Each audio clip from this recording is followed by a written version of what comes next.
नाजरीन, drama serial Bismil के next episode में आप देखेंगे कि मूसा अपनी माँ से कहेगा, मुझे क्यों ऐसा फील हो रहा है कि डैड कुछ बदले बदले से लग रहे हैं, क्या आप दोनों में कोई बात हुई है। मूसा की माँ काफी परेशान हो जाती है मूसा के मुंह से ऐसी बात सुनकर, क्योंकि रिहाम भी ये सब काफी दिनों से बर्दाश्त कर रही है कि तौकीर में कुछ बदलाव आ गया है, लेकिन वो ये बात वहम समझकर टाल रही होती है कि मैं गलत समझ रही हूँ, काम का स्ट्रेस होगा। लेकिन जब मूसा ऐसी बात करता है तो रिहाम फिर तौकीर की मालूमात हासिल करने की कोशिश करती है। जब रिहाम को पता चलता है कि तौकीर साहब तो जल्द ही ऑफिस से निकल जाते हैं, लेकिन घर फिर भी लेट आते हैं, अब तो रिहाम को शक हो जाता है। लेकिन अब तो तौकीर साहब भी मासूमा से अपनी मोहब्बत का इजहार कर चुके होते हैं कि मैं तुम्हें पसंद करने लगा हूँ। मासूमा, अगर मेरी जिंदगी में तुम जैसी लड़की शामिल हो गई तो मेरी सारी जिंदगी सुकून के साथ गुजरेगी, क्योंकि जिस तरह तुम मेरा ख्याल रखती हो मुझे ये सब बहुत अच्छा लगता है। तौकीर साहब को तो खबर ही नहीं कि वो जिस लड़की को इतना अच्छा समझ रहे हैं वो तो बस बदले की आग में जल रही है और अमीर औरत बनकर राज करना चाहती है। लेकिन यहाँ रिहाम तो इस खुशफहमी में होती है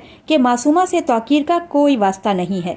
मासूमा तो तौकीर की जिंदगी से हमेशा हमेशा के लिए जा चुकी है। क्या अब मासूमा तौकीर साहब को मजबूर करेगी कि वो इससे शादी कर लें?